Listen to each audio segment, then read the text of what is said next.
welcome. You are in the right place. The Technology Source virtual roundtable, whoop, coming at you live this Tuesday. Let's see, where's my audience here? There they are. Good to have you today. Let us know where you are dialing in from. Let us know what the weather's like, what's going on. Just say hi, hello to Becca. Excuse me, hi, Carlton. Hi, Ed. Good morning in sunny Whittier. Hi, in Brea. Ooh, it sounds nice and warm there. Hi, Matt. Hello, Fred. Hi, Jason. Hi, John. Hi, Fred in the OC. John in the Jersey Shore. Yeah, awesome to see everybody. Hi, Fred. 2 Freds, 3 Freds. Gwendolyn, Jason. All right, well, it's a good audience today. We got Tina, Victor, Sue. Hi, Sue, good to have you. Hi, Chad in New Jersey. Hi, Matt in Seattle. Welcome and good morning. All right, and good afternoon in Seattle, or in, New Jersey. Okay, so for those of you who know the drill, my name is Sonia Moline, and for those of you, for those of you who know the drill, you know what's going on. For those of you who are maybe here for the first time, that's okay too. You are on the Technology Source virtual roundtable. This event comes every Tuesday, for the most part, for the entire year of 2022, actually even in 2021 and in 2020. So we just sort of kicked these off at the beginning of the pandemic and have just been doing it ever since. Prior to that, we used to do a lot of in-person events. We did our tech labs and various other things. And obviously with the new way things are with the virtual world, this tends to work better. A little bit about Technology Source. We are a sourcing as a service platform. We have over 250 advisors and partners around the United States and around the world, and over 500 different service providers. Some of them you've heard from or heard of before, big companies with, great marketing budgets and expansive, tech companies, as well as some more boutique up and coming companies that maybe don't have the biggest marketing budget, but have outstanding products and services. So you'll get to hear from all different types of providers. Spend a few minutes with us every couple weeks, and this is what we do. Today we have a provider that you probably have heard of. I know even my mother-in-law has heard of this. She's like, "Oh, that's cool. You're going to do a virtual roundtable with Ooma." So they have had a great success in kind of the direct-to-consumer market, and also with business to business. And so we are here today to talk about some of the more business aspects of what Ooma offers, especially the POTS lines, the copper lines, the plain old telephone lines that many organizations still have in their makeup of their tech stack. So we're going to talk about that, what that means for businesses. Excited that we have today Mr. Dave Beagle to share with us a little bit about that. He is an expert and the head of channels at Ooma, with a unique opportunity to develop a go-to-market program that can fit any type of business. He was a leader in building out a team at Office Depot with managed services offerings, recognized as a 3-time channel chief by CRN and at 2 other companies, an established leader having led lots of efforts to build and expand and grow.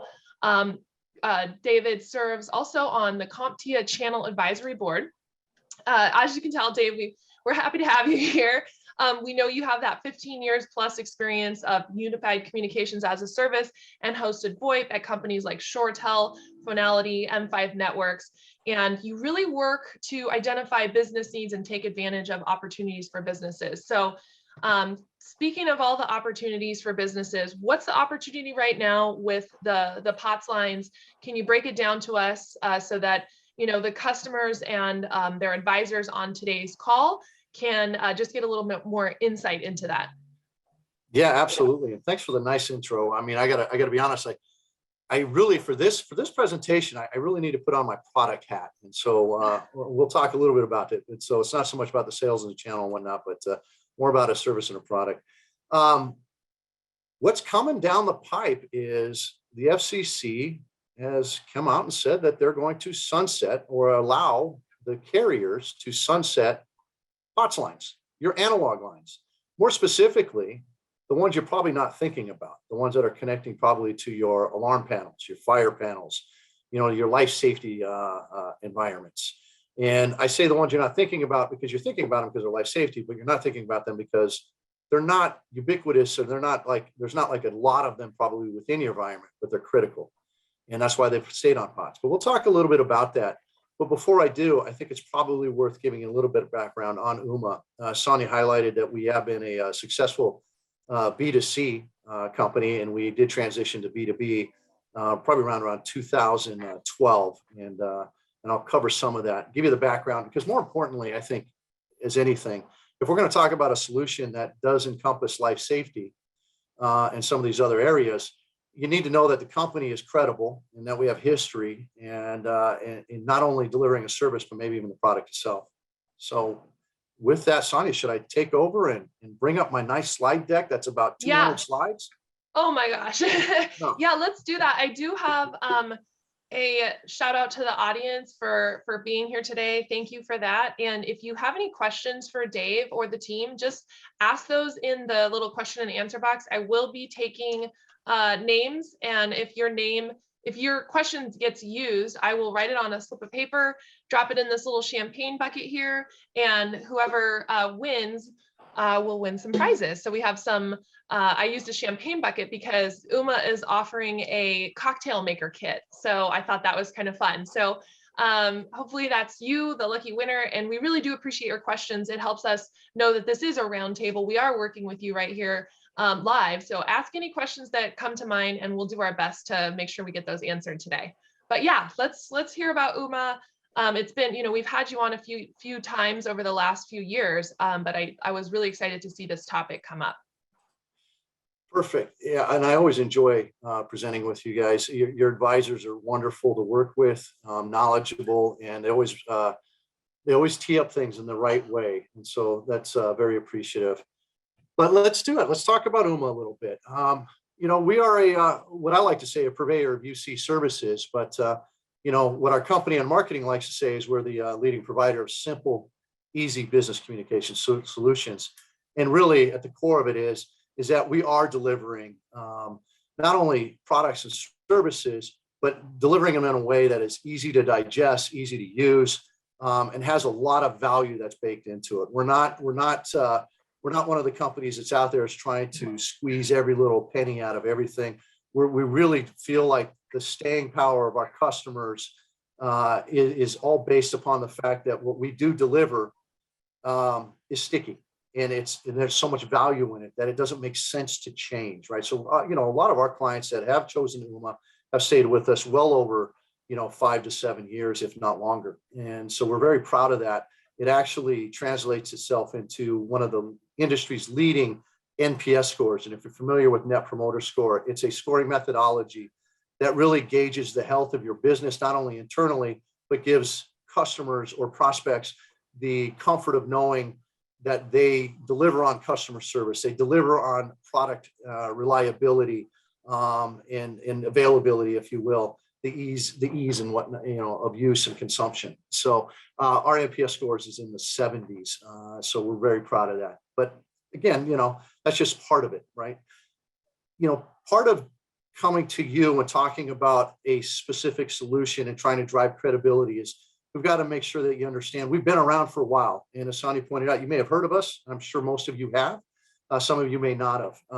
But we have been around since 2004. We're a publicly traded company. We're trading on the New York Stock Exchange. And I always invite anybody to go look at our financials. You will find that we're a solidly run company. Our executive team has been on staff, 8, 9, 10 years. So we are very seasoned.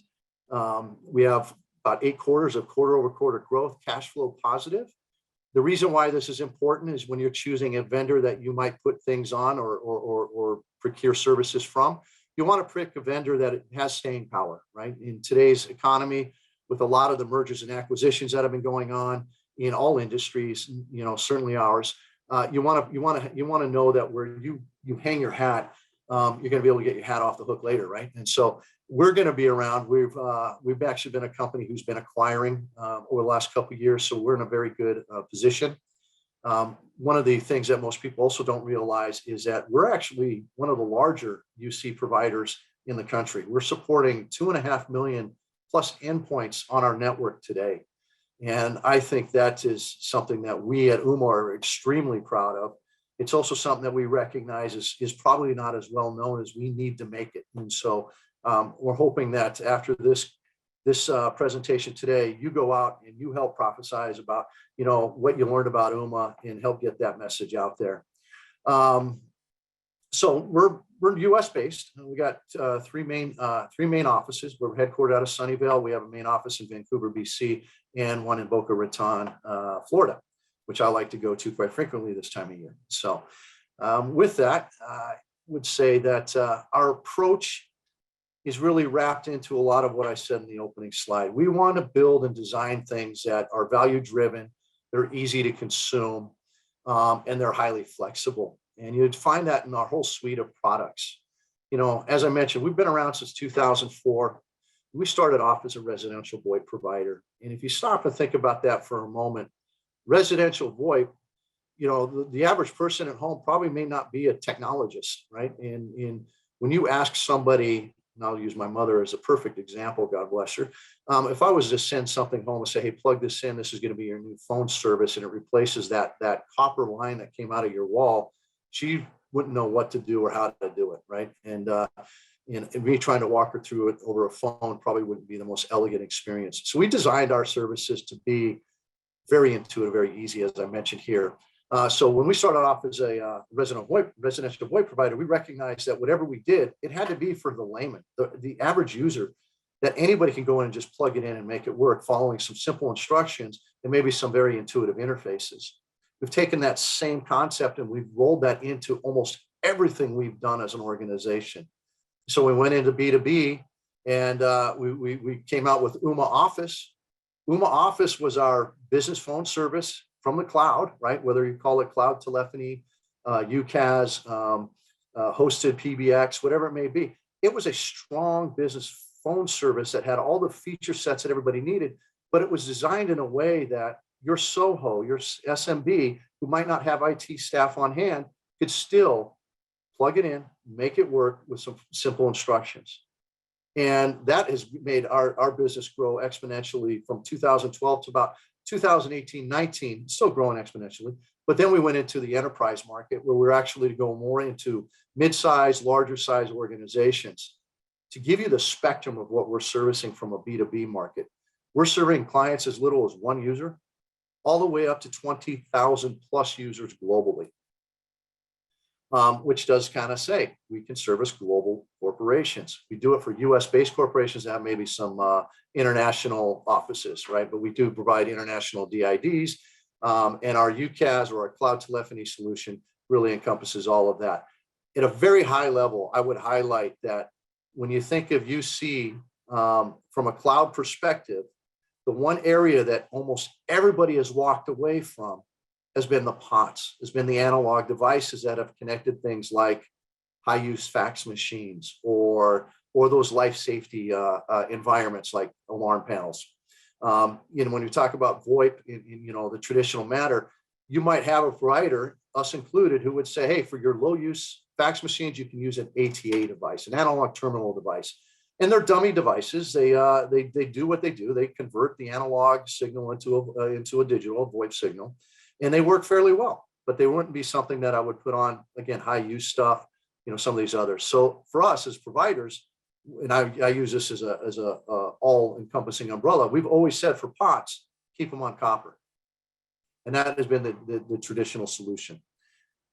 That doesn't work as much anymore, right? Because copper by itself is going to be going away. And I'll touch on that in just a moment. But before I do, I've talked about the credibility of us being around since 2004, delivering services.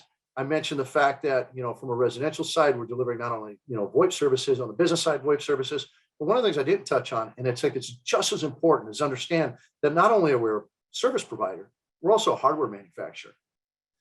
When we did our VoIP play for the residential market, we built what was called a TLO box. And if you go into a Walmart or a Costco or some other super chain, chances are you're going to see an Ooma TLO box. And it's a box that is literally an adapter that replaces the analog at home, right? It's a POTS replacement box, but more for, again, the home environment. So we've had the DNA of building our own devices since 2004. When I say we build it, it's not that it literally is something that we build our own. We have our own manufacturing facilities that we lease, that we have our people build for us. And if you open it up, you'll see on the circuit boards, it's stamped Ooma. So we control a lot of our designing, and therefore we can keep our NPS scores higher because we control and basically support the whole environment. And the reason why that's important is because when I talk about POTS replacement in just a minute, but parlaying that expertise, we've moved into some other areas outside of just the UC world. Unified communications in the Voip world requires two fundamental things. It requires a solid LAN, a local area network. That's the environment within your home or in your office. And it requires a very reliable and solid WAN, wide area network, right? When you leave your office or you leave your building, where is it going and how does it get back to to the endpoints, right? And we recognize that there's a lot of providers out there that do a good job, but maybe there's some areas that aren't as strong as they need to be, especially in that SOHO space, SMB space, and mid-market.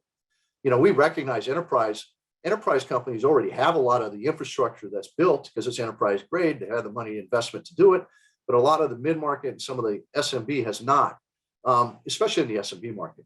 And so we went ahead and we partnered up with Extreme Networks to create our Ooma managed Wi-Fi product. That's our LAN, right? Our internal network. It's an enterprise class Wi-Fi solution that is fully managed by Ooma. And so depending on the APs you get, we can support a very wide internal environment. And we also not partnered with, but we actually manufactured our own LTE antennas and LTE backup solution to that lane, right? So if you have a small business where you're really reliant upon the network, you want to back it up, and we can do that for as low as $30 a month, right? And so we've got a little bit of control in a lot of different areas, or fingers in a lot of different areas, but it's all wrapped around making sure that our customers have the reliability and the availability of not only the networks, but the voice service, because at the core of everything we need to do is voice. Now, I've been in technology for years, and I used to remember when, especially when I was doing the managed services side, if somebody lost their email, it's frustrating. And if you're a provider and you lose your email, people are angry, they're upset. You lose your voice service, you could see the exponential frustration that just builds. Losing the voice service is paramount. Almost everything we do is wrapped around voice communications. As much as we try to do other things like texting and video collab and everything else, voice is still probably the king. It's not going away anytime soon. So we have to make all of that very accessible. And that leads me to this. AirDial, which I think is part of the reason why most of you are on this call. So Ooma AirDial is our certified POTS replacement solution. And for those who don't know what POTS stands for, it's plain old telephone service. So this is the old analog devices. And as this diagram depicts, you have the AirDial to the left, but really what it was designed for. So this isn't designed for low use type stuff. This is designed for mission critical, life critical, and high use type devices. Things like alarm panels, your fire alarm panels, security panels, elevators. Elevators are interesting. Most people don't think about the fact that you have a phone in the elevator or a button that needs to push and do a ring down actually to connect with somebody in case you're stuck. I've been stuck. They're nice to have, right? High use fax machines. We see high use fax machines in all kinds of environments, but medical facilities, probably have a high use fax machine. Probably don't want to put that on an ATA. A typical analog terminal adapter probably doesn't have the same reliability to support a high-use fax machine. You certainly wouldn't want to put an ATA device for your alarm panels, although unfortunately we've seen people do that. And there's a couple of reasons for it. A lot of it has to do with the requirements to be able to be certified, right? And I'll talk in a moment about it, but I want to highlight and take a moment to really break down what you're seeing in this box to the left. It's a fairly small footprint, and that box you're looking at supports 4 analog devices, or excuse me, 4 analog devices that are connected to via lines. But here's what I would tell you. In our experience that we're seeing is that most businesses today, standalone businesses, and we're not talking campuses or high rises or any of that kind of thing, most of them typically are needing 2 to 3 POTS lines to connect to these high valued devices. And so we support 4. Now, I'll highlight a couple things because when I do talk about the competition, I wouldn't be a good salesperson. I didn't create a little bit of fear, uncertainty, and doubt about the competition. Not that I won't call them out, but I will highlight what we're strong in. And where we're strong is ease of management. Back to the core tenet of us in our DNA. That little screen you see on there, our competitors don't have that. That little screen is a management screen. It allows you to actually see and label what lines are connected to those 4 analog devices. If you have history in dealing with analog and POTS, you recognize going into a telecom closet can be a mess. It can be scary. There's wires everywhere, and typically they are not labeled, right? You can label them and be connected and know what is connected to what. Now, if you're somebody who's responsible for your telecom bill, I'll ask you this question. How much are you paying for your POTS lines today? I'll ask another one. How many POTS lines do you have? And more importantly, how many do you need? What we also see through some of our audits is a lot of people are paying for POTS lines right now they don't need. They haven't stopped them because they didn't know what they were connected to, and they were afraid to decommission them. Wouldn't it be nice to do an audit, get it all cleaned up, and actually have things labeled and be able to track it so that you can actually keep the spend down? Absolutely. So you're looking at this box and you're thinking, there's antennas on it. What does that mean? Well, there's antennas on it because, like all new POTS replacement devices, they're LTE driven. So they're going over the cellular networks. And before you think, well, that might not be as reliable, I would argue it's more reliable than what you have in copper today. Copper wires, which is typically delivering your analog lines, are susceptible to all kinds of things like degradation. It's susceptible to flooding. I live in New York. I remember Superstorm Sandy. When it came down and flooded lower Manhattan, the copper facilities for Verizon were out, not for days, for months. Right? So they're susceptible that way. If a backhoe in the street comes through and cuts some lines, it could cut your copper line. So you're more apt to lose a copper line than you are an LTE connection, especially in today's environment with all the investment in LTE, in the LTE infrastructure. So it is LTE driven. This allows it to be highly flexible and easy to deploy. The antennas are modular, so you can remove them and you can move them around for optimal signal. Now back to the screen. On the screen, you can see the strength of your signal. Now, one of the things that we've done as a manufacturer is we've recognized that these devices were not designed to just put voice like telephony, like your typical phone calls and all the other things. It was really designed for life safety, which means they need to have the signaling. They need to be able to make the call quickly. So we've optimized through this box to optimize to get the strongest signal possible. So we've sacrificed a little bandwidth to get the signal. Typically on your cell phone, there's always a balancing act that occurs to try to optimize signal with how much bandwidth for the LTE. We don't need to worry about that. We want to optimize for signal. So when you put these in a basement, you're going to get signal. I'll use a good case example today. We did an evaluation of 30,000 locations on a national retail level. And when we got our results back on the evaluation, basically a signal survey, if you will, only 80 were non-serviceable. So it gives you an idea of the reach and the scalability of it. Great. We have some questions. Do you want to Sure. take a quick question? Okay, a quick Q&A session here. So thanks for all the great questions. I can tell we're probably not going to get to all of these today, but let's start with Matthew C, as in Charlie. He's talking about POTS lines from other carriers that he's worked with and wanted to know how the breakdown works from elevator, alarm, fax. Does it matter so much what the breakdown is? Does that affect the price?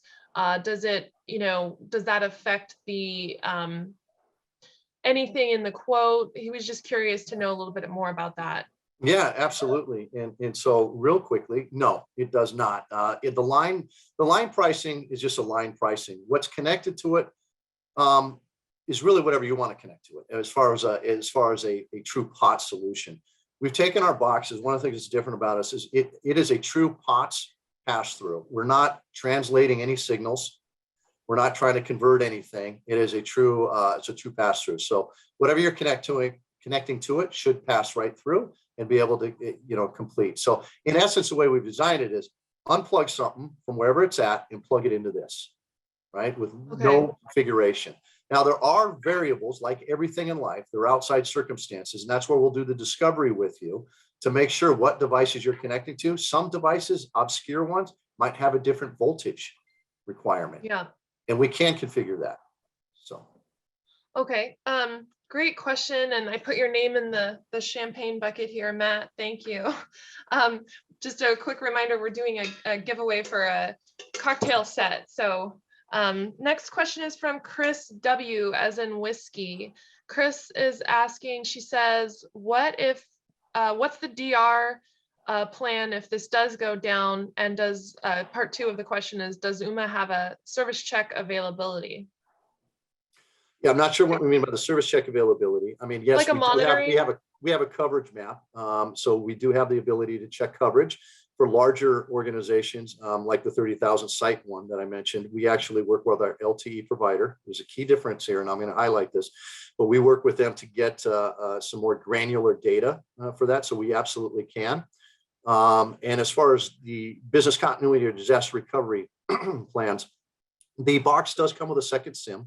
So there are 2 SIMs available. So you can put a second SIM in. We actually deploy this as a managed service. So it does come with a calling plan or an LTE plan already built into it. In addition, there is, for future use, we're not enabling it today, but for future use, there is an Ethernet port that can do it. But one of the key tenets for certification, we're going to highlight in a couple slides here, and you'll see why we're doing it the way we're doing it. Great. Okay. And then quick question on the LTE. We have 2 questions, and I'll get both of your names in the drawing. What is LTE? From one question from one attendee, and then from Chris again, who is the provider for the LTE? Yeah, everybody wants to know who the provider is, for sure. Absolutely. And the LTE, somebody's going to ask me always something that I'm going to sit there and say I should know that acronym.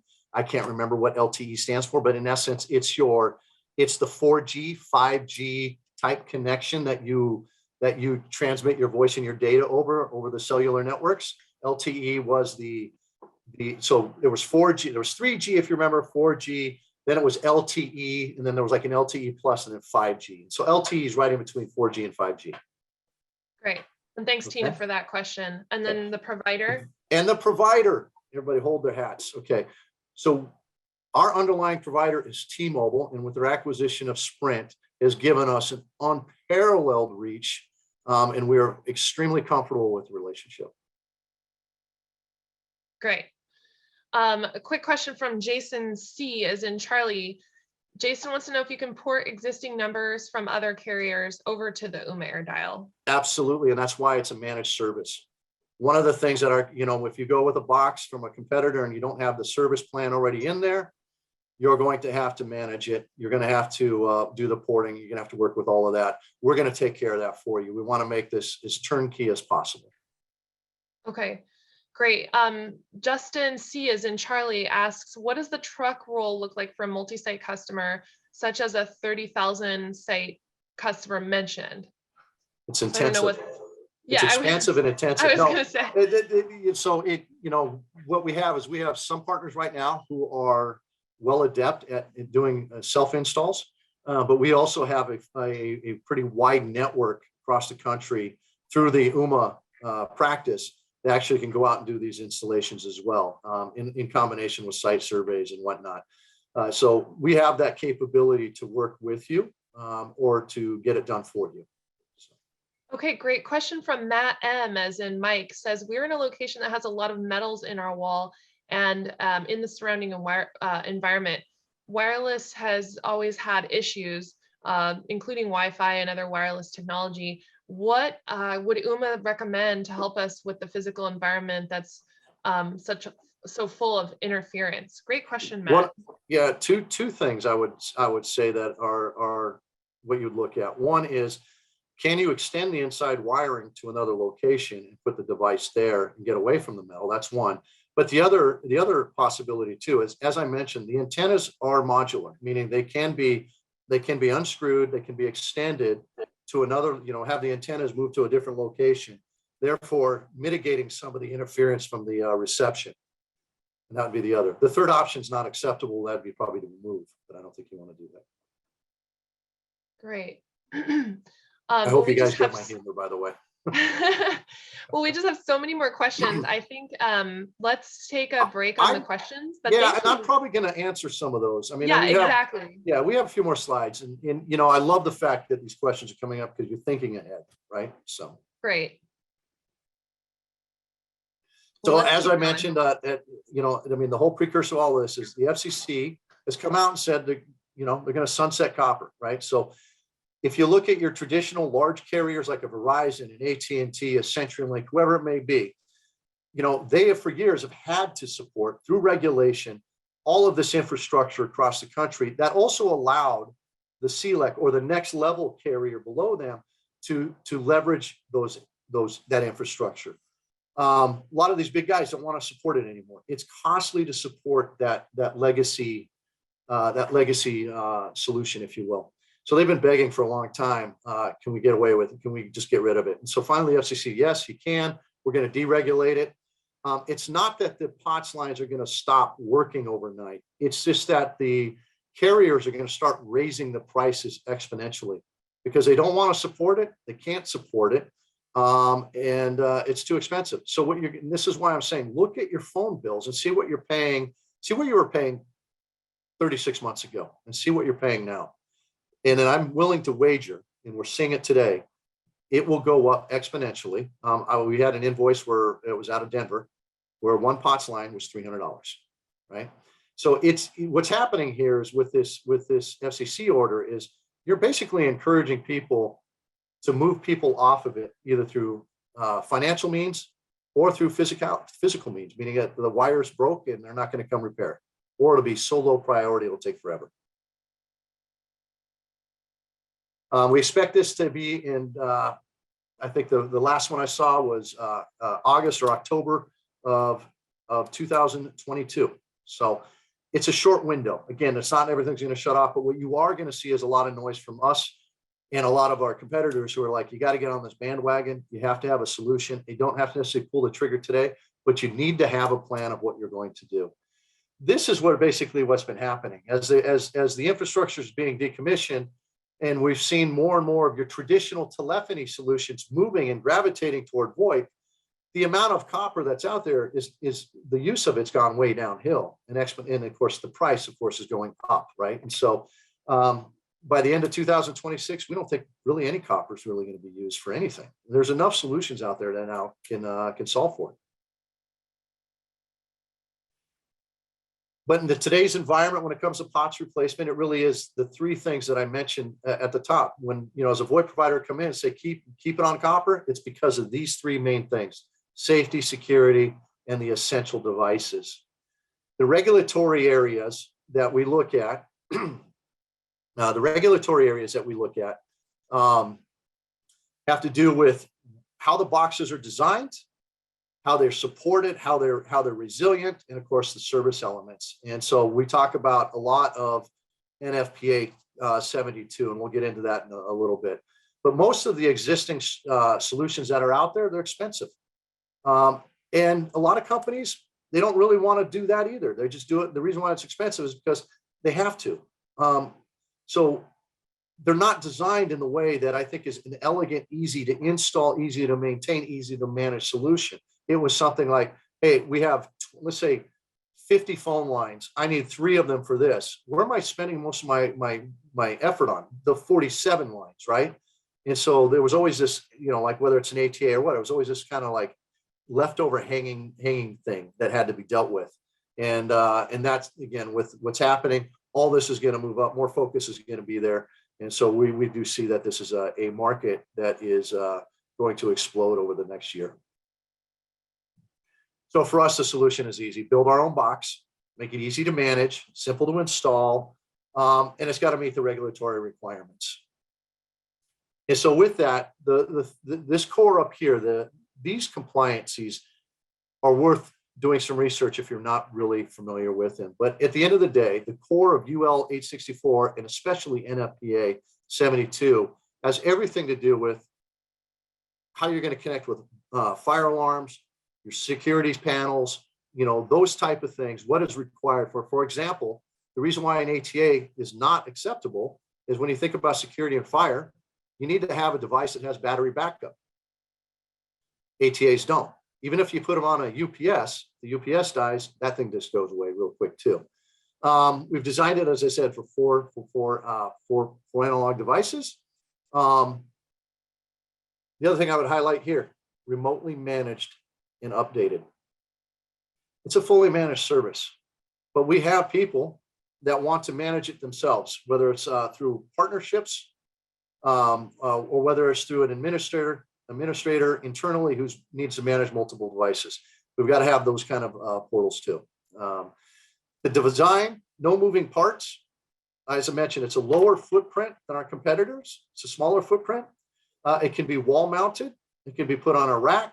The antennas are modular, but again, there's no moving parts. So the mean time between failure on this is many years. It does have here's some of the deeper specs I mentioned earlier. There is a dual SIMs. So here you got the dual SIM portion. We do have the 4 analog ports, but we also do have the Ethernet ports that are also built in for later use. The LCD screen, as I mentioned, for easy management and whatnot. But one of the things that I really want to highlight is the battery. You need to have a battery backup for anything that is life safety or is mission critical. And we put a 12-hour battery in this. For NFPA and UL 864, I think the requirement is at a minimally 8 hours. We put 12 in, knowing that 50% more. It's like a cell phone. It's like any other thing that's battery driven. The batteries degrade over time, but this will give enough time for many years for you not to have to worry about that. But if for whatever reason the battery did get low or something did occur, you don't need to be in the room to see it. Again, remotely managed. So here's our remote device monitoring tool. It allows you to go in from a single pane of glass, be able to see where your devices are located, be able to see the status of them if they're in service. This one's offline. For some reason, there is no connection to this. I'd want to know that, right? We could see the signal strength. It's offline, but I got good signal strength, which means it's probably unplugged. Okay, I can see this kind of stuff. I have the line, which lines are connected. You can see here, I've labeled them. So I know it's the fax machine.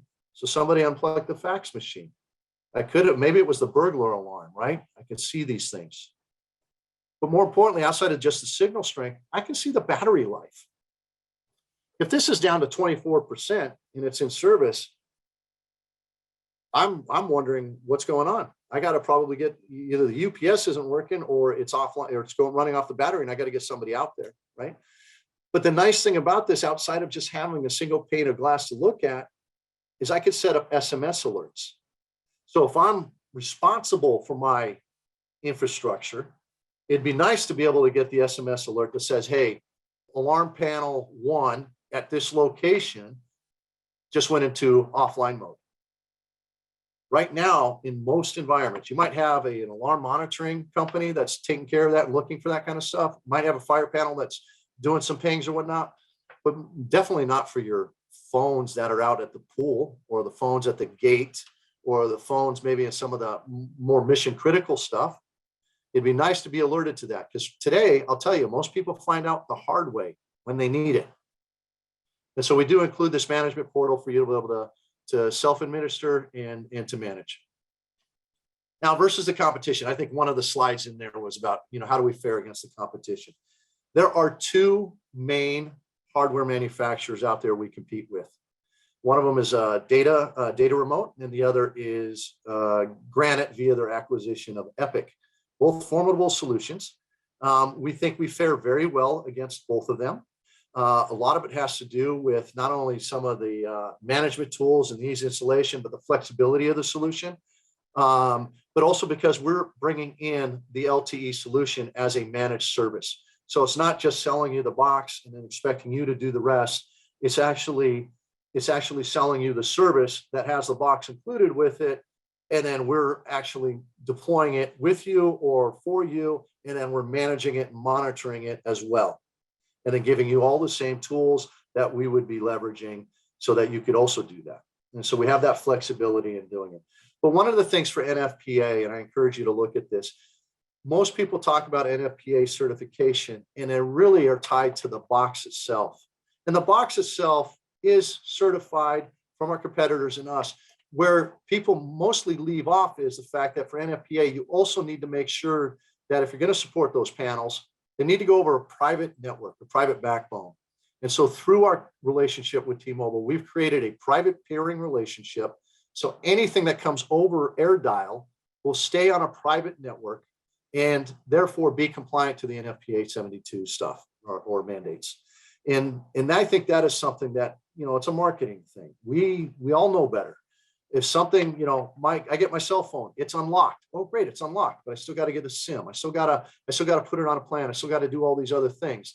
It's a similar type concept, right? Just because the box is compliant doesn't mean the service will be. That's going to be reliant upon you or the provider maybe you're working with if they have the capability to do it. And right now we do see a lot of the smaller regional ones don't have the capability to create the private network. And that's why we do think we do have a very good, solid solution that we encourage people to look at. And with that, the next logical question is, what's the pricing?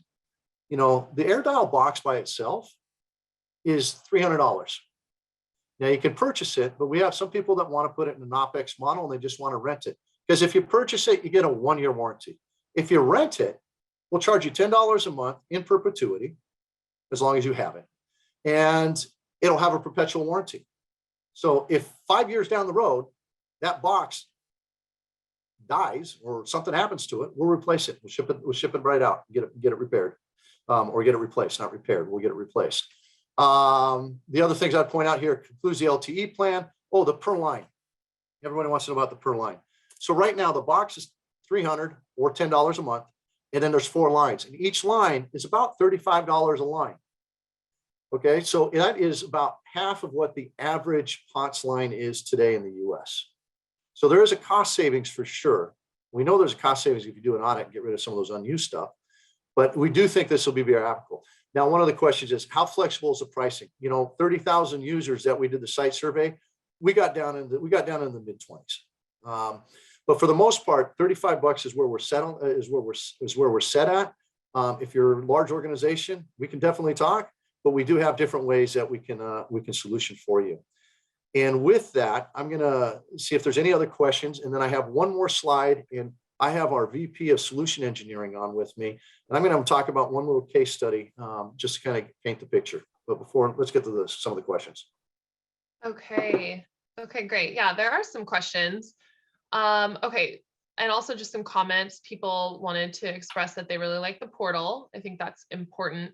There were a few questions, and thanks to Tina, I'm going to go ahead and add your name in there twice, about the screen, because it wasn't clear in the picture, but actually I'm looking at this picture here that you have up, and I see a little lighted LED screen. Is that That's right. where the screen is itself? Okay. That's right. Actually a bit more of a clear picture. And that was Tina's question. Is the screen, it's on the AirDial itself, or is there you have to only view through the portal? So great question, Tina. Yep, right here in the lower right, you can see a nice little screen here. All right. Into the drawing you go. All right, next question. From Chris W, as in whiskey, she asks, are there other providers other than T-Mobile, and will they be added at some point? Just was curious about that. Yes, we are in evaluation with some of the other core carriers that from a cellular perspective. Okay. Great. Next question from Gwendolyn. Let's see, there's several. And actually, this is a question. I'm going to add a bunch of names in the bucket here for this one, because there were several questions around this same topic. And that is Ooma able to work with offshore companies or organizations outside the US, or is this what's the location basis for this? Yeah, this is a US-based solution, and primarily it's because of our carrier connection, our carrier relationship. So it is US-based. Okay. Gwendolyn. All right, all these names. All right, next one is Cal H, as in hotel, is asking about security issues Do you have any security issues that might need to be considered for a client when considering the AirDial solution? And this is, and I think his question is wrapped around Wi-Fi is what I see. And so I'm not sure if we can clarify if he's looking for AirDial Wi-Fi. I'm not really sure what that meant, so I left that part out. But okay, yeah, I was just thinking general security might be the better. I was gonna. I mean, the pat answer. I don't mean to be glib about it. The pat answer, if it's Wi-Fi, we're going to have the standard security things that anybody who's provisioning a Wi-Fi solution needs to be considering. The fact it's Aerohive, we do feel like it's a the underlying base. We do think that we have a stronger ability to create security access lists and whatnot. But I'm not going to try to answer that because I'm not a security expert. But we can get you more answers if that's really wrapped around. Now, from an AirDial perspective, its security is wrapped around all of our traditional telephony security. Through our gateways and into our network and whatnot, and it's going to be typical of what you have from your traditional POTS, right? You're more likely to get physical access to something via the network when it comes to this type of solution. Great. Question from John V, as in Victor, says, for comparison, how much is the warranty? The warranty is a 1-year warranty with a $300 purchase. If you do it as a rental, it's ongoing. There is no cost to it. It's just baked into the $10 a month charge. Okay, great. And then John P, as in Papa, was asking questions about the competitors, but I remember there was a competitor matrix that you did share. So yes, we'll just add your name into the hat since we did go over those, but great question. We have oh, that was already answered. All right. Wow, there's so many coming in. Okay. Jeremy F, as in Foxtrot, says these work with panels that are basically modems. Would this work with other modem connections like dial-up modems to older PBXs? Yeah, we believe they should. There are some outside one-off cases where we have seen more from a voltage perspective of what they're operating on more than anything else. But when we do a discovery with you, part of that is understanding what devices that we're going to be connecting to so that we can help spot anything that we might see as a red flag. The last thing we want to do is go down a path that's not good for either of us. So, but for the most part, this box is a pass-through from a POTS perspective versus a translation, which some of our competitors do. Right? We're not translating any signals to make it POTS worthy. It's meant to be whatever you have your analog plugged into today, unplug it and plug it into the back of our box. Yeah. Question, and I can't remember who asked this. I'm trying to find it because there's so many questions, and I will find you.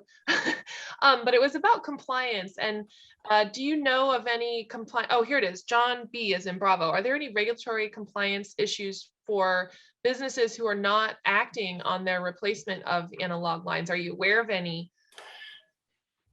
So when we talk about some of the fire marshals that are regional or via different municipalities, they have their own set standards, and so it's hard to answer specifically. What I would do is make more of a blanket statement, which is, as with anything that deals with life safety, if you are not keeping up to code and keeping them up, if something is to happen, chances are you're going to be liable.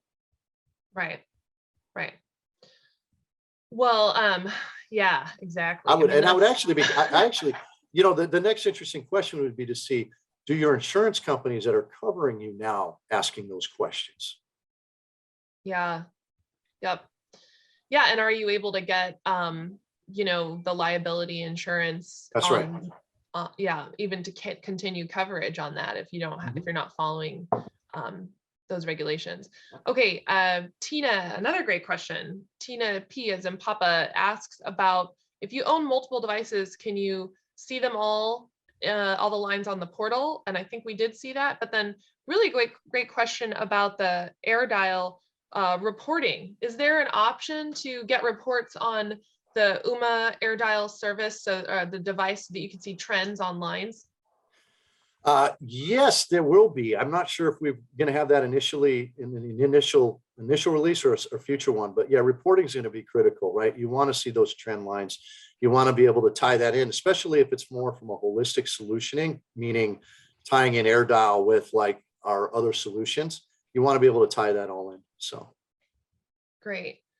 Well, so many great questions. I want to leave a few more minutes for your other for your VP here, who was going to share with us some more information. Yeah, Joel O'Brien is. I mean, this guy's a rock star. He's gone out. He went out on some of these initial field deployments and really took some of these pictures and was really insightful. But this is just one of the cases that we use an everyday case. I know sometimes when we create success stories or white papers, we always love to create the great scenarios, right? But this is like an everyday case. And Joel, I think you're on. I think I saw you pop on, right? Yep, I'm here. All right, so why don't you talk about Brickpoint here and what this entailed and the amount of effort and all the things you found with it. Yeah, great lead in. So thank you. And this Brickpoint is representative of what's going to become a typical opportunity in this space, right, for POTS line replacement in a larger type opportunity, right, in and around real estate investment trusts and property trusts, right. We're getting some good traction through our partners there. And Brickpoint Properties out of New England and Boston is an example of a property or series of properties that's actually owned and operated by a larger real estate investment trust, where they wanted to start looking at the replacement of their traditional copper POTS lines. Their major concerns are pricing, right? Costs are going up. They're paying $85 to $100 per POTS lines, or they were in these particular areas, in this particular region. And they're also concerned about, potential supply chain shortages down the line continuing, right, where they can't get access to this technology that will ultimately be needed to replace the traditional copper POTS lines, over the next year as those get sunsetted. So good concerns. We don't have any supply chain issues per se, but you never know down the road with anyone, right? That has been an issue with the other competition, right? Something we've sort of staved off based on our control of the supply chain and manufacturing processes that we do. But anyway, back to this case study, right? This was a good one, right? I actually went out on site as well and visited this along with many other types of environments for POTS replacement. And this was 5 apartment complexes in the greater Boston area, the basements and cellars and in these particular buildings. So that's you could vision a multi-building type complexes, right? Luxury apartments in Boston. And they have several POTS lines, everything from, everything but standard voice. They've moved all that stuff off the SIP trunking or UCAS.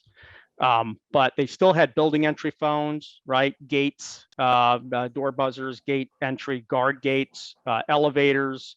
They actually have these boiler rooms in the basements that have alarm monitoring control panels that have modems in them, right? Older modems that, everything works fine with those. They don't need to upgrade that technology. They just wanted to replace the communication link, right, from the expensive copper POTS to the AirDial solution. And then, the outlier areas like the fitness centers and pool phones that really serve as a ring down type situation for, potentially life safety or for urgent type call needs. So we replaced all of those 14 POTS lines in each one of 5 buildings in the Boston area. We literally installed the AirDial, had great coverage through our partnership with T-Mobile on the LT back end, in mostly in the basement and in sort of these minimum point of entries that were more hardened than ground level, right underneath the ground. Same with the monitoring control panel for the boiler alarm system. Hey, literally, they wanted us to manage that for the facilities monitoring person. To actually install that next to the boiler. We didn't have to, but we did, and we had good signal strength there. So really good use case here, right? And it's a growing opportunity because it is real estate investment trusts, property trusts that they have several different properties across the country.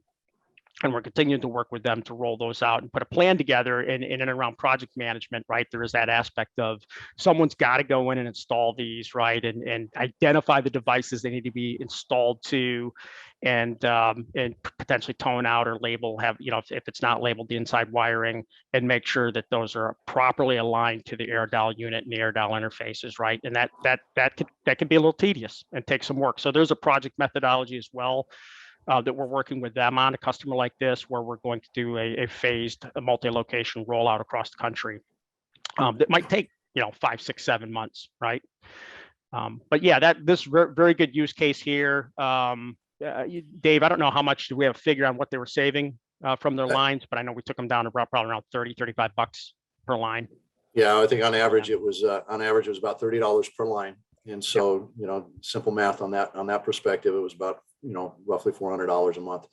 What I think is interesting, we talk a lot about life safety, and we don't talk a lot about those analog devices that don't make sense from an ATA or just often forgot.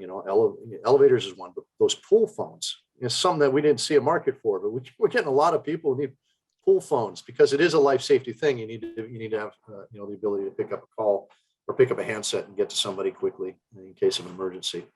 I love these cases. I love the fact that this market, it's not because I'm working at a provider has a great solution, but I think it's about time that we leverage the technology that's available to us to make really at the end of the day what it's supposed to be: easier to manage, more flexibility, and make our lives somewhat easier, right? More predictable.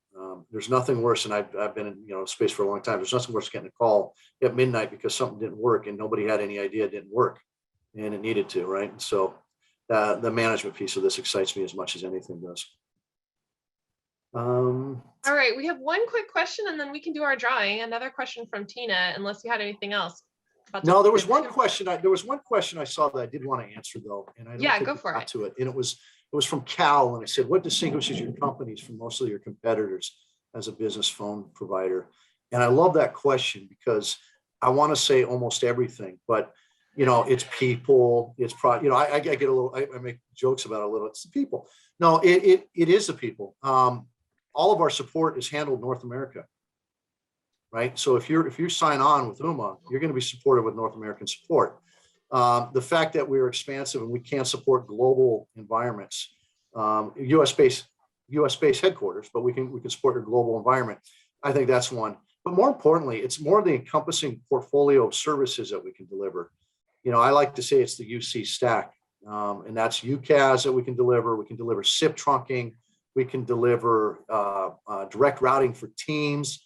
Whichever way you want to slice to get your telephony, we have a way to do it. And a lot of our competitors aren't doing all of that, and we are. And the other thing I love is that we create a lot of hybrid solutions.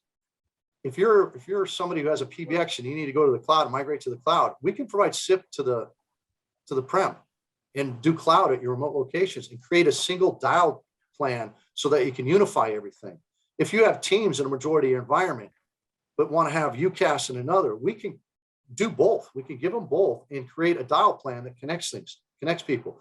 We support 1 to, again, 20,000 plus.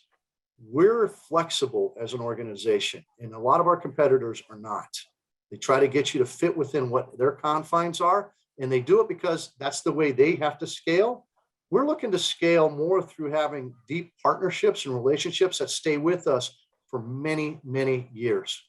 That's where we're become a profitable business. So hopefully that answered that, Cal, in an easy way. Oh, we also provide connectivity, not just Ooma Connect and Wi-Fi. We actually can resell coax and fiber and all these other types of solutions, managed security, SD-Wan. I mean, the list goes on.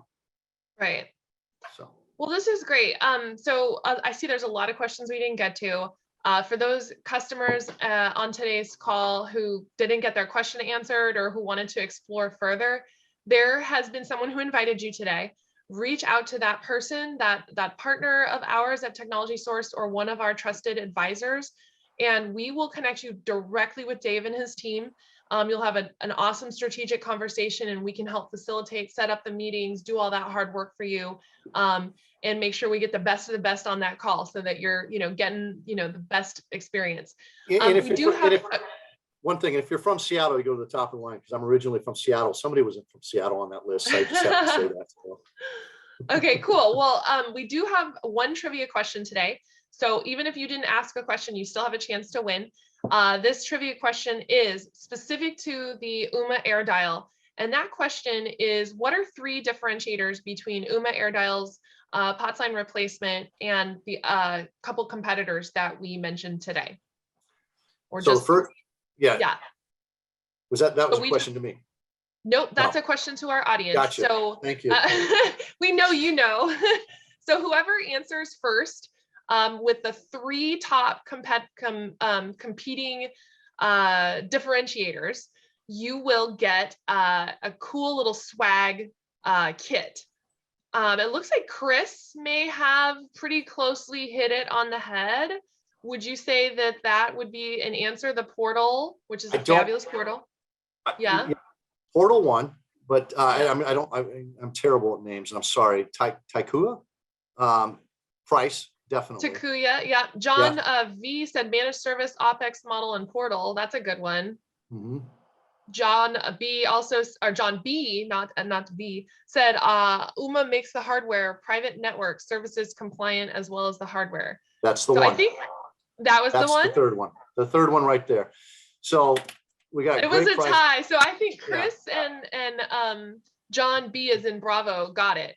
So those two, you tied for the Ooma swag gift. So I don't know what that is, but Anita at Ooma has been awesome at helping us put this whole thing together, and they will get that over to you. So yay. And then now let's do our drawing because we're just a few seconds over, but I know we got to go quick. Let's see who it is here. It is Tina P as in Papa. She was in there a lot, so great questions. Tina, reach out to us and you're gonna get that stainless steel shaker set from Ooma. Just reach out to me on LinkedIn or anywhere, and I will make sure to connect you with the team over at Ooma, and they'll get your details to send that out. Okay, well, thank you again. We will see you in 2 weeks for the next virtual roundtable from Technology Source. That is, again, 2 weeks from today, 10 a.m. Pacific, and we will have on a provider that's going to be talking about penetration testing as a service. One of the most hot things right now that we are able to connect our customers with at Technology Source. It is just a much easier way to get your penetration testing done versus the one and done kind of model. So this as a service model is applied to penetration testing. So excited to share that with you in 2 weeks. Thank you to Ooma, our sponsor and partner here. We really appreciate you. Always, I learned so much. Dave, thank you for everything. And we will see you all again as well very soon. Thank you. Thank you, everyone. Appreciate the time. All right. Thank you. And thanks, Joel. Thank you. Okay. Thanks, guys. All right. Bye-bye. Bye-bye.